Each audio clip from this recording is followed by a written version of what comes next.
A very good morning to you.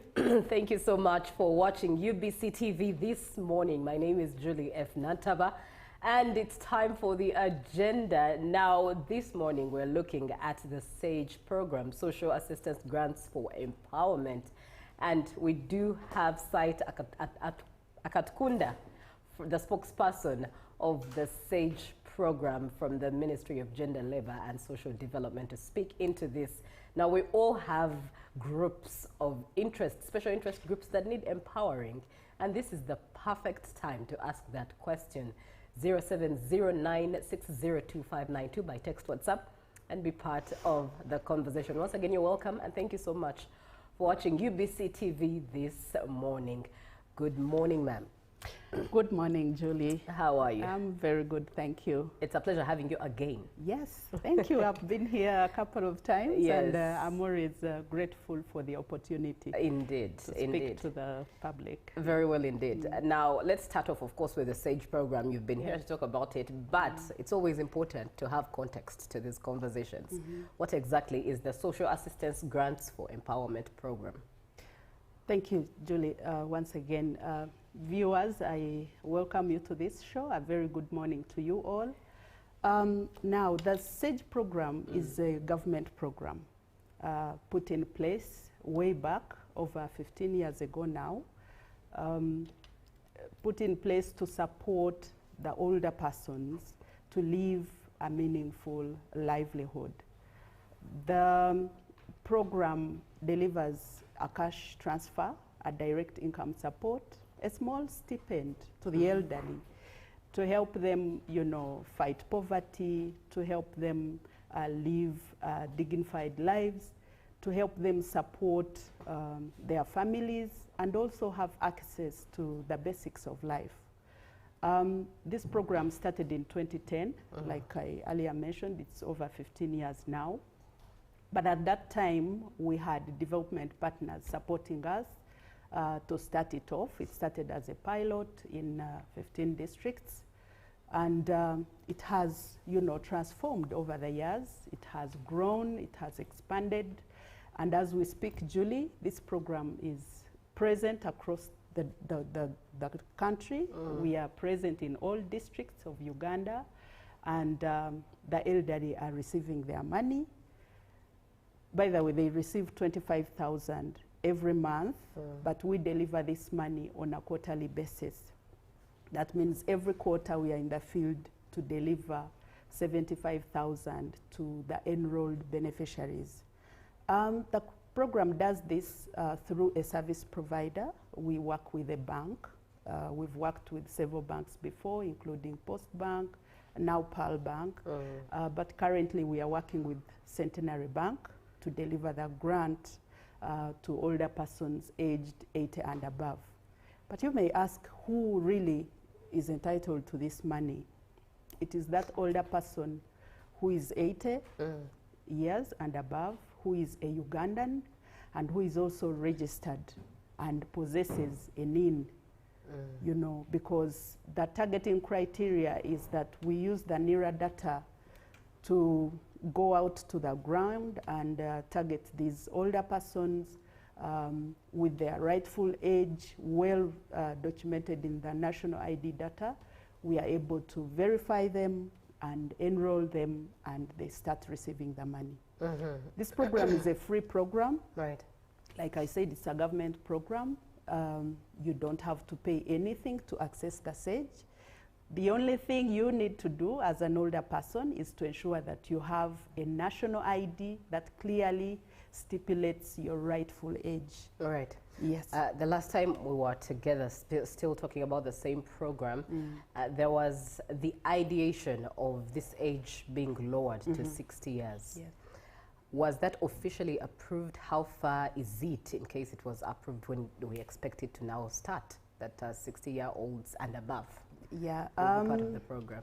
Over the years, really, we've done a lot of advocacy in this angle because of the demand that we receive from the beneficiaries themselves and also the other communities, people who are even not yet elderly. we got demands to lower the age from 80 to, you know, at least 70 or 60. We got demands to increase the money. And so for us as a ministry, through our Minister of Gender, Labour and Social Development, we presented these proposals and requests to Parliament and also to Cabinet. And I'm happy to say that last year, Cabinet approved the proposal to lower the SAGE eligibility age to 65. But this, they said, would begin in the next financial year, 2026-27.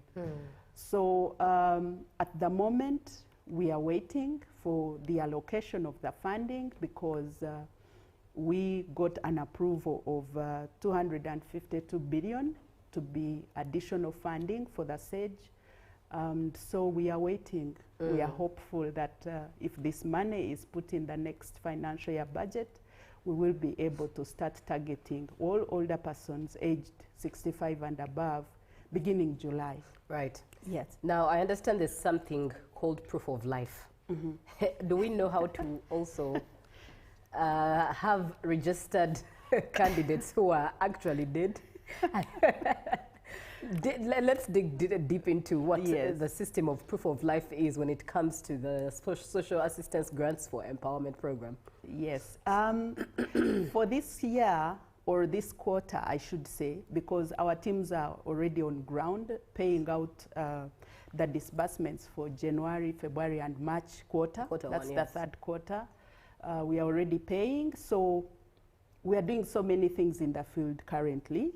First of all, we are doing the payments to the existing beneficiaries, those who have been in the system and continue to receive this money. But also, secondly, we are enrolling the newly targeted beneficiaries, because like I earlier said, we get the data from NERA. So from time to time, we are bringing in people, actually on a quarterly basis. When we are paying out to existing beneficiaries, we are also enrolling the new ones who are going to now to start receiving money. But also this time round, the third thing we are doing in the field is the proof of life verification exercise. Now, this exercise, by the way, it's going to be an annual process now going forward. You realize now we are trying to prepare ourselves for the enrollment of the 65-year-olds beginning next financial year. Right. And that is going to give us a whole range of activities in the field. So we are currently trying to verify the status of our current beneficiaries. We want to know, are they still there? Are they alive? You know, those who have since passed on, can they be out of the system as immediately as possible so that we have a clean data that we can start from. So the proof of life verification exercise is going to set a very great foundation for us to be able to enroll, if government gives us funding, to enroll a large number of beneficiaries. By the way, currently we are serving about 312,700 beneficiaries across the country. But with the 65-year-olds enrollment next financial year, given that the funding, if we get the funding and we are to enroll, we'll be reaching about 1,040,000 beneficiaries. Right. So, Julie, you can imagine such a huge number. If we don't prepare our data to make it more authentic, to make it reliable, then we will be putting ourselves not at a good footing. But also, secondly, we are doing proof of life to, you know, we've had cases of older persons not picking their monies. You know, each beneficiary has a bank account in Centenary Bank where they receive this money. So from time to time, we notice that there are some beneficiaries whose accounts are not, you know, transacting. They are not withdrawing their money. Every quarter we are in the field, we are not getting them. So we are trying to see how we can reach out to them to ensure that they transact, they remove the money from their accounts. We want to know, are they still there anyway? Right. If they have since passed on, can they now be removed from the program or from the system? Because that now compromises the reliability of our data. Yes. So those are some of the things we are doing. But also, the SAGE program is implemented together with local government structures. We work with local government structures right from the district level. We have a focal person there at parish level, at village level. They help us a lot in mobilization, in sensitization and all that. So over time, they become so overwhelmed with a lot of work. There are so many programs they are implementing. They have PDM, they have disability grants. So you find that we take long to receive some reports from them, because when a beneficiary dies, a SAGE beneficiary dies, we are meant to receive a death notification that so-and-so has passed on. Please either suspend or terminate the continuation of the payments. So from time to time, these reports have been delaying. And so this proof of life exercise is going to help us to do real-time change management in our system together with the local governments. Right. Yes. Now, the fact that you depend on data from NERA to know who's now of age and eligible to get the fund, how then does one know that now they are at that point that they have to start receiving the fund? When we receive the data set from NERA, first of all, it goes through a screening process, because this money is for people who don't have any pension from government. So we work with public service to clean out the pensioners, first of all. And so we have a clean sheet of people who are vulnerable, who are in the communities and don't have any funding from government. So we send these lists down to the grassroots, to the district, to the parish, to the village. So these people are the ones who help us to mobilize and also look for these older persons, tell them that, yes, you are eligible. The next time the field teams are here, please come and be enrolled. So once we get that information that, yes, we are now ready, you can come and verify and enroll, we have teams on ground. We have 10 regional centers we work with under the program. So together with the bank, we now go down to the grassroots to actually verify and enroll these older persons through, picking their biometrics. We take their photos, to be able to open the individual accounts for them in the bank, and then they start receiving the money. So the only really primary document that a potential beneficiary requires is a national ID. Right. And I want to emphasize that any older person that is not registered with NERA has no access to the SAGE program. So from time to time, the caretakers, if you're watching and you have an elderly who has not been registered with NERA, please support them to ensure that they get onto the NERA list, because without being on that list, ideally, it's impossible. They'll miss out on the program. Good morning. My name is Dalton. How do I join the SAGE program, and what are the requirements? Over to you. You just have to be a Ugandan of 8 years and above with a national ID for now, or a NIN. A national ID may have got lost, but then you have a photocopy or a NIN somewhere. Please bring it to our field teams. If you don't have that NIN, these days data is synchronized. So even a voter location slip shows your NIN. If you have your passport, it shows your NIN, or even a driving license. So any of those identification documents can enable you to enter the SAGE program. All right. Mukalu is from Serere, says, ask the spokesperson, surely 80 years is just to wait for all old people to die. Why doesn't government be fair and surely have this age lowered even to 50 years? Because nowadays all people in the villages above 40 are called muzei. Thank you very much. The Constitution really clearly states that an older person is anybody above the age of 60. So we can't target the 50-year-olds. Right. But also, like I earlier mentioned, these debates have been on, the discussions have been on with government, and I earlier said that the approval for 65-year-olds is on the table now. Yeah. We are just waiting for funding.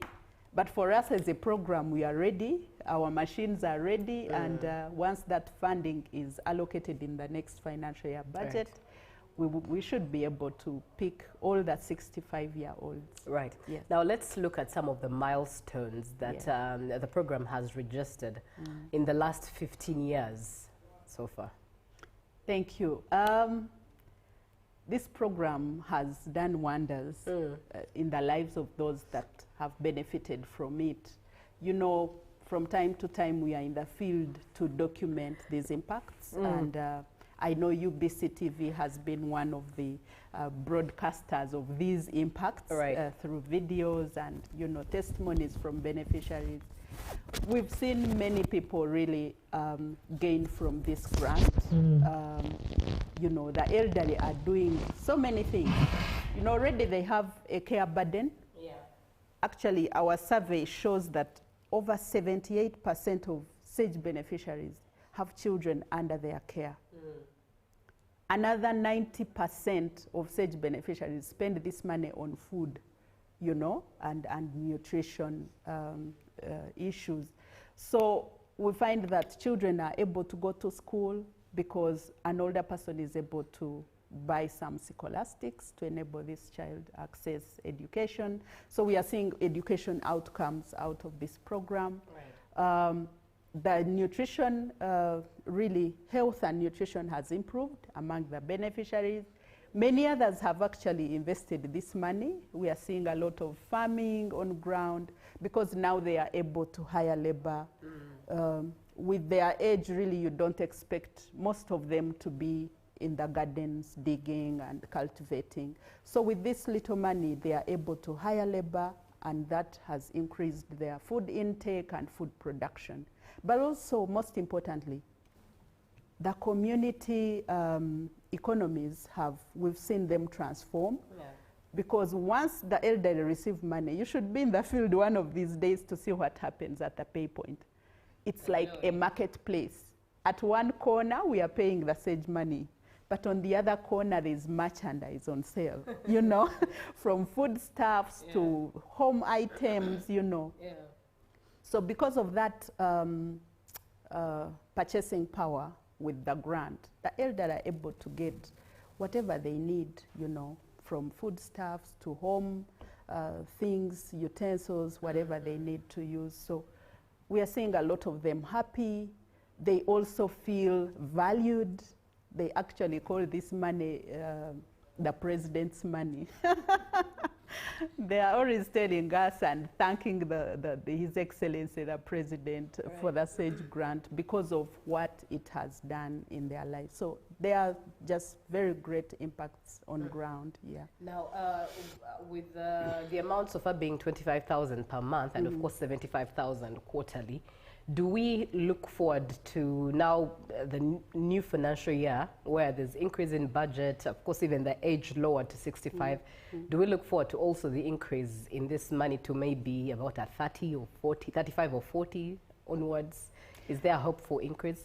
I think we should remain hopeful because in the first place we were presenting these two proposals at the same time to lower the age to 60 or 65, but also to increase the value of the grant because really people are demanding that this money, seeing what it's doing actually, they are saying if it was a little more, probably they would do a lot more.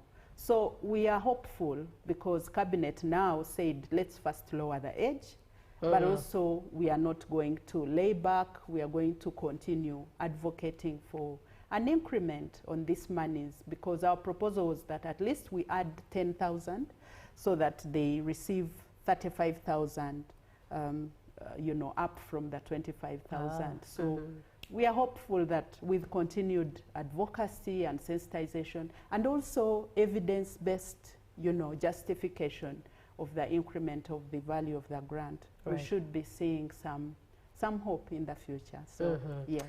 Keep the conversation going. We are looking at an update from the progress of implementing the Social Assistance Grants for Empowerment Program. And in studio to have this conversation with us is Site Akatkunda, who is the spokesperson for this program at the Ministry of Gender, Labor and Social Development. 0709-602-592 by text, WhatsApp, and be part of the conversation. Good morning. Specifically, tell us how much is given to the beneficiaries. And if one registers this quarter, will that person receive in the next one? The amount has been said, 25,000 every month and given quarterly, which is 75,000 per quarter. But the question I think you should speak into site is if one registers this quarter, yes, will that person receive in the next? Yes. I think this is like now Q4. Yes. Yes. The new entrants that we are enrolling now during this cycle are going to start getting their money next quarter. They are going to be able to receive. No, this is the financial budget, the new financial year, right? Yes, they are going to be able to receive, because it's a process. Once we get their biometrics and everything, we go into a process of account opening and all that. So that should take us, ideally, another maybe 2-3 months. Yes, yes. So in the next quarter, they should be able to appear on the next payroll. Yeah, so every time we enroll, the next quarter, people start receiving their When do funding. you usually have enrollment exercises? Every quarter, when we are paying. Whenever we are paying, we are enrolling. Okay. And we do this because we receive this money on a quarterly basis. Ministry of Finance releases this money quarterly. So any delays sometimes come in because we have maybe delayed to receive this funding from the Ministry of Finance. So, but every time we enroll, the next quarter is guaranteed that those newly enrolled will be on the next, payroll to receive the grant. Yes. Good morning, Uganda. This is Teacher Musa Okure from Katakwi. This is the only government agency which is corrupt-free. Thank you, Okure. Thank you, Madam. Continue doing good to our older persons. In fact, the old nowadays are the ones paying for grandchildren's school fees. Good morning. That's very good to hear. I know. Good morning, Julie. I'm James from Kawale. I'm happy with site's explanations. Can pensioners benefit?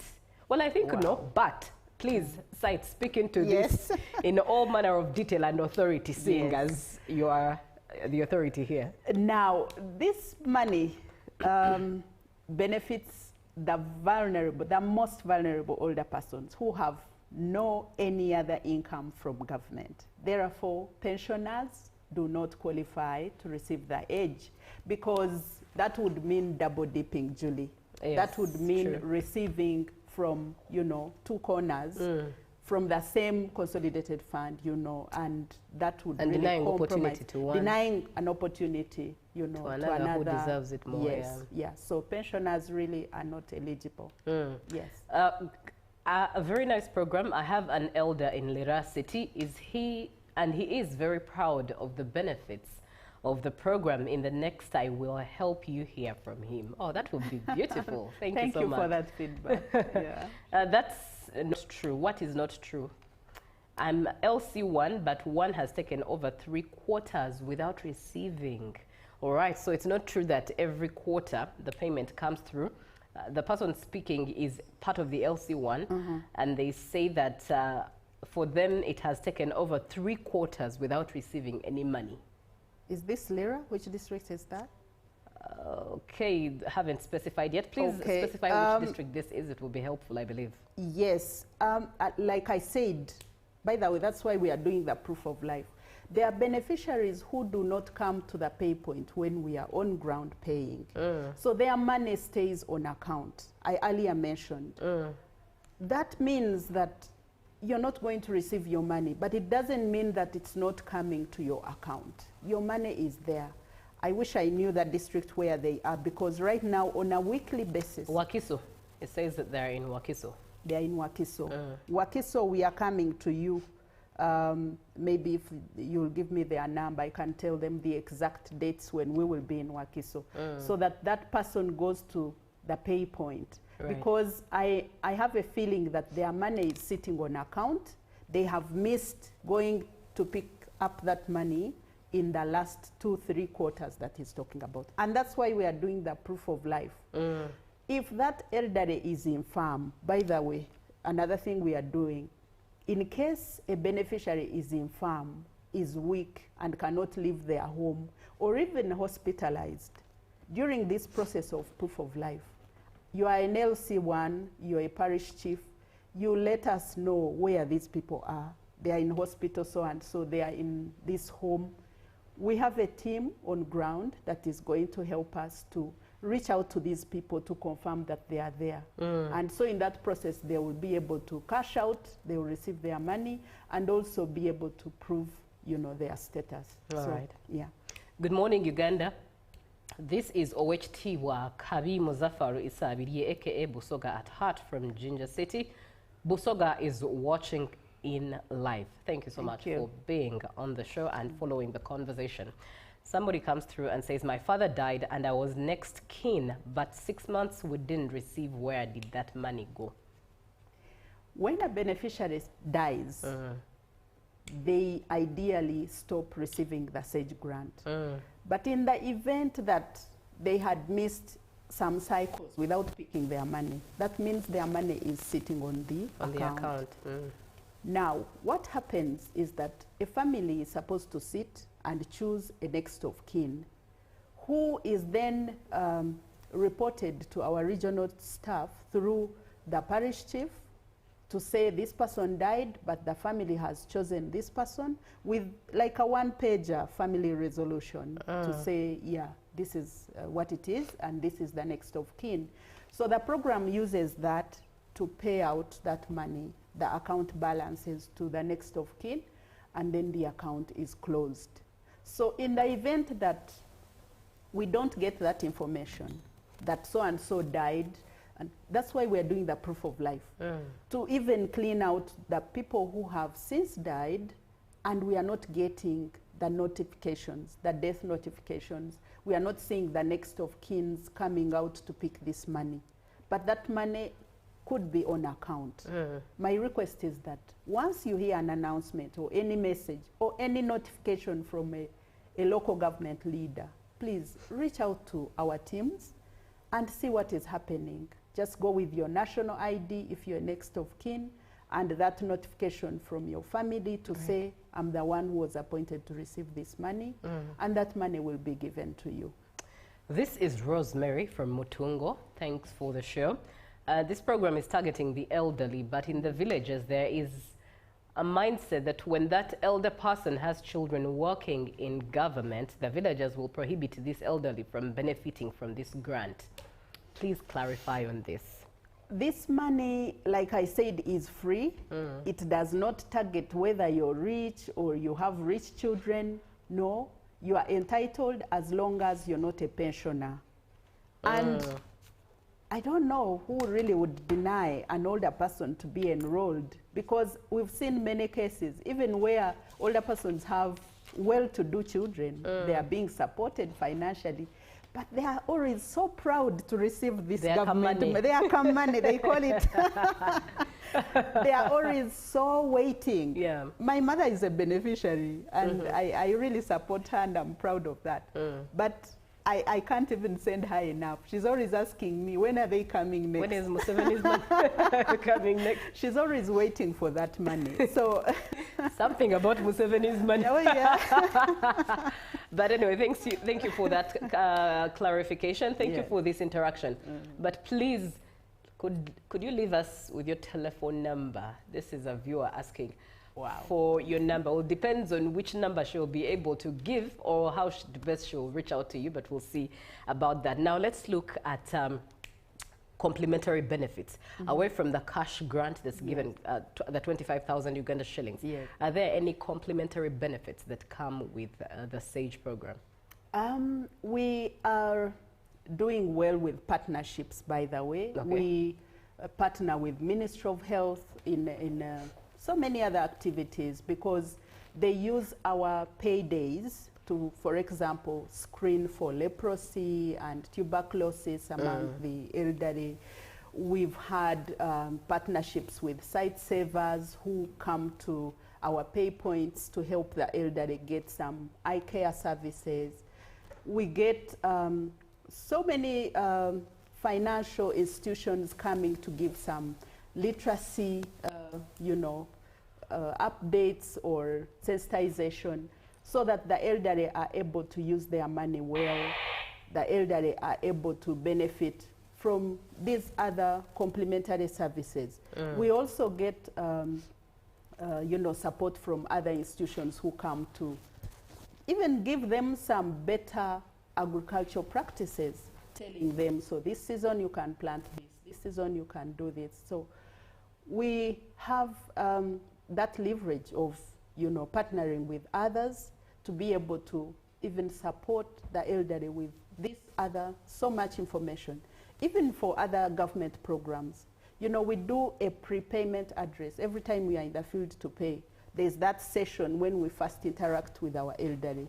And that's a point at which we pass on these informations, financial literacy programs, health, related issues, counseling for those that have issues and they want someone to listen to them and hear them out. So yes, we do have complementary services, though they're unpredictable because they are dependent on the partnerships and the timings with our partners. Yes. That's very profound. Now let's look at the challenges that the program has faced over the last 15 years. What has that been like?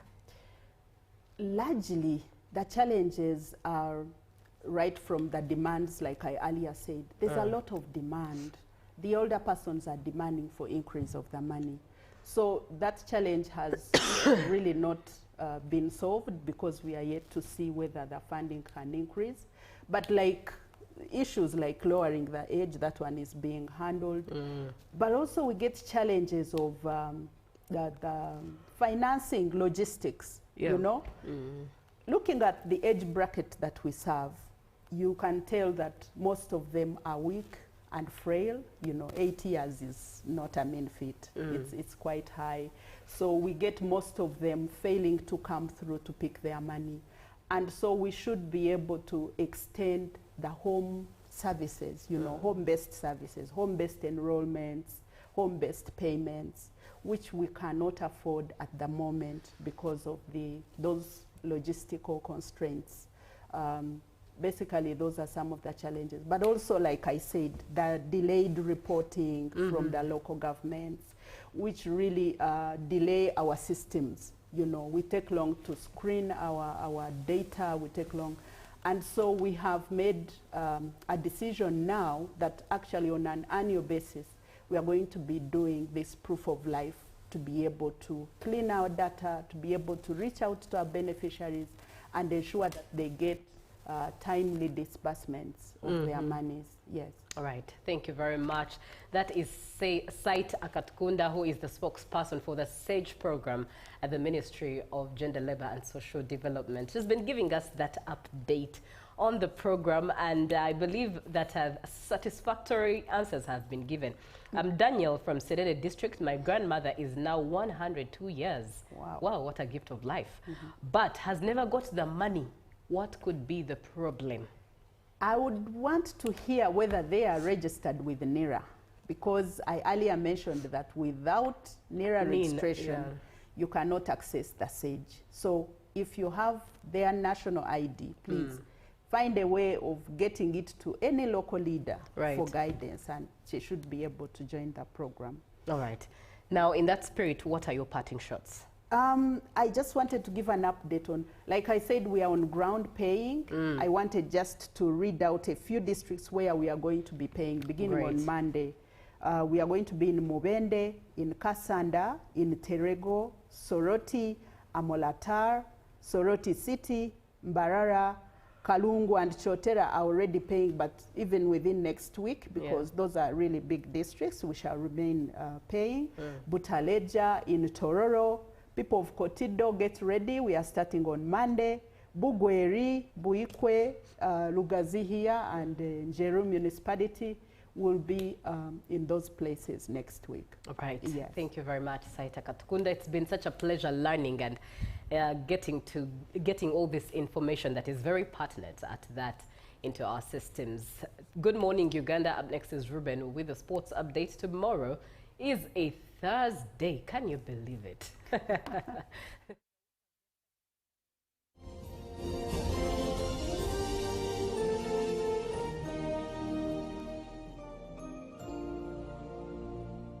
Live from UBC Studios in Kampala, this is Good Morning Uganda.